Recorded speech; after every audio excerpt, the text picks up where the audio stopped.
walaupun ada orang kaya. Yang pertama kata beliau luzumut tawadhu'i, yaitu hendaklah orang kaya tadi melazimkan, membiasakan dirinya dengan bersifat tawadhu tadi. Nah, jadi cocok ini.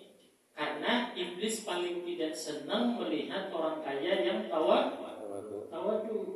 Dan memang seharusnya orang kaya itu yang pertama dan paling utama adalah luzumut tawadhu. Dia membiasakan diri menjadi orang yang rendah hati. Ini akhlak yang pertama.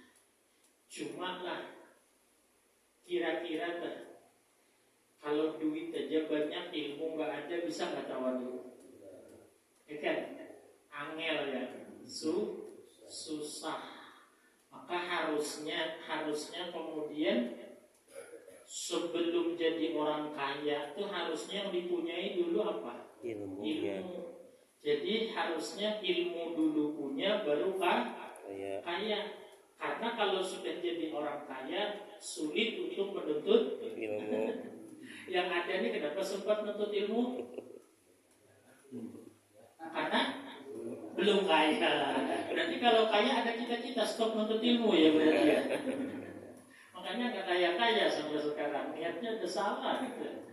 Ya harusnya seperti itu. Nah, tidak akan mungkin orang kaya itu mempunyai sifat rendah hati kalau paling tidak pemahamannya itu 3. Dan ini berlakulah bagi kita semuanya, walaupun kita tidak kaya, 3 ini harus kita paham nih. Ya. Kalau orang kaya paham ini, maka insya Allah dia akan jadi orang yang tawadhu. Kalau orang susah paham 3 adab akhlak ini, niscaya dia tidak akan menjadi orang yang hidupnya hanya melulu untuk mengejar kekayaan. Kan enak hidup begitu dah. Kalau belum kaya, yang gak ngotot banget jadi orang kaya. Begitu jadi orang kaya, kemudian jadi orang kaya yang bisa tawadhu.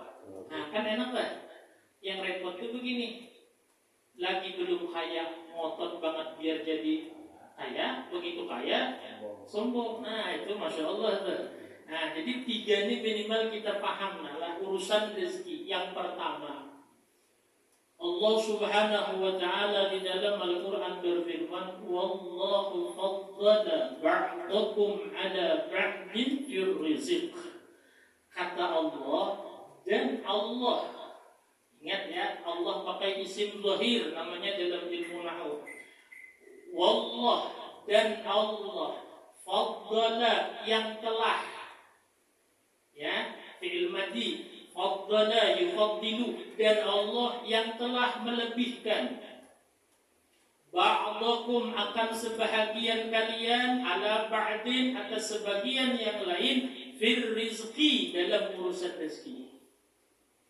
Jadi Allah lah yang membuat seseorang itu menjadi punya kelebihan rezeki dari sebahagian yang lain.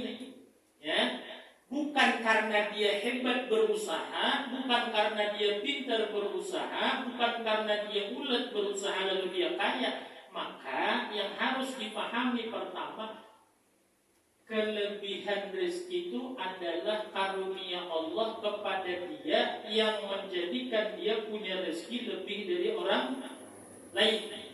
Nah, selama ini tidak dipahami, maka sulit orang kemudian walaupun orang itu kayanya sebagaimanapun untuk bisa bersifat rendah hati, itu sulit. Kenapa? Sebab pahaman dia kaya itu kerja keras dia. Kaya itu karena kepintaran dia. Kaya itu karena keuletan dia untuk kemudian bekerja, maka jadi kaya. Nah ini yang kemudian satu asas, ini satu fondasi yang bisa menyebabkan seseorang ketika kaya menjadi sombong. Padahal kata Allah, wallahu faddala, Allah yang telah melebihkan, yang telah mengkaruniakan kelebihan sebahagian kalian atas yang lain dalam urusan rezeki. Jadi tidak ada kaitannya dengan usaha dan keuletan dan kerja keras seseorang. kalau memang toh misalnya kerja keraslah yang menjadikan orang kaya, maka harusnya setiap orang bekerja keras jadi kaya. Tapi kenyataannya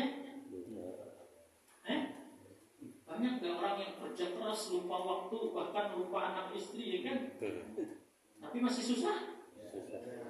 Yang ada ini kan contoh-contohnya nih. Artinya apa? Itu dalil, bahasanya itu dalil akal. Dalam ilmu akidah, dalam ilmu tauhid ada dalil nakli, ada dalil akli. Dalil nakli itu firman Allah atau hadis Nabi. Allah sudah bilang yang bikin kamu kaya itu karena karunia Allah. Allah yang mencatat rezekimu lebih dari yang lain. Kalau dalil akalnya kemudian bahwa bukan usaha yang menjadikan orang kaya raya, maka dilihat semua orang yang kerja keras lah kaya. Kadang-kadang nggak kerja keras langsung kaya, bisa nggak? Apa jalannya? Warisan. Begitu lahir jadi anaknya Abu Rizal Bakri. Misal, langsung punya harta nggak? Kaya nggak dia? Kapan dia bekerja keras? Orang baru ngoek-ngoek udah punya saldo 2.800.075.800 rupiah. Jangan disuruh ulang aja. Kita sudah 40 tahun dah kemudian bekerja, adakah saldo segitu? Aturannya sama anaknya Abu Rizal Bakri sama kita kayaan siapa? Kayaan dia tetap.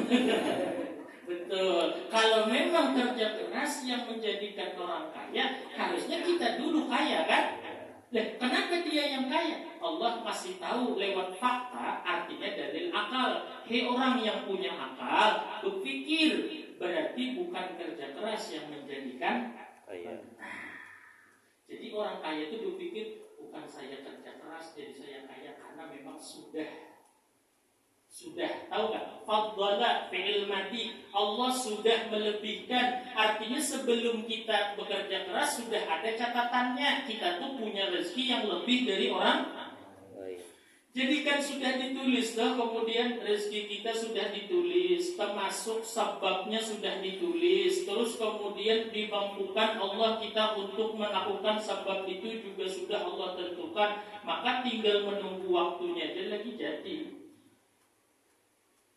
Jadi bukan karena yang sudah melakukan itu berfahaman dan berprinsip, berpola pikir bahwa kekayaan itu kerja keras, ada contohnya.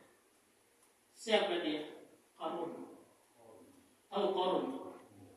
Iya kan? Orang kaya apa Qarun itu? Sampai dikatakan dalam Al-Quran, Qarun itu kalau kemudian ingin membawa anak kunci gudang-gudang yang menyimpan hartanya Qarun itu harus memerlukan puluhan orang-orang kuat untuk memikul anak kuncinya. Bukan kuncinya, bukan. Anak, tahu anak orang sini nyebut anak kunci apa? Yang buat ngejeglet gitu lah. Sama. Anak kunci segede apa pun? Segini ya. Kalau misalnya segini harusnya dipikul oleh puluhan orang yang kuat dalam Al-Quran untuk memikul kuncinya itu aja, kemudian berarti berapa puluh kunci itu? Kalau bahasanya sekarang berangkas kali ya. Nah, kunci berangkasnya itu saja punyanya Qarun itu kalau mau membawa itu mikul itu harus puluhan orang yang kuat untuk kemudian memikul kunci berangkasnya Fir'aun itu. Berarti kayak apa kayaknya dah. Yang crazy rich itu tahu crazy rich ya? Masya Allah, ketinggian kayaknya ya. Yang orang-orang kaya zaman sekarang kayaknya belum sekaya Qarun kayaknya ya. Adalah orang kaya yang berangkasnya sampai kemudian buat mikulnya aja perlu orang gitu lah. Kan?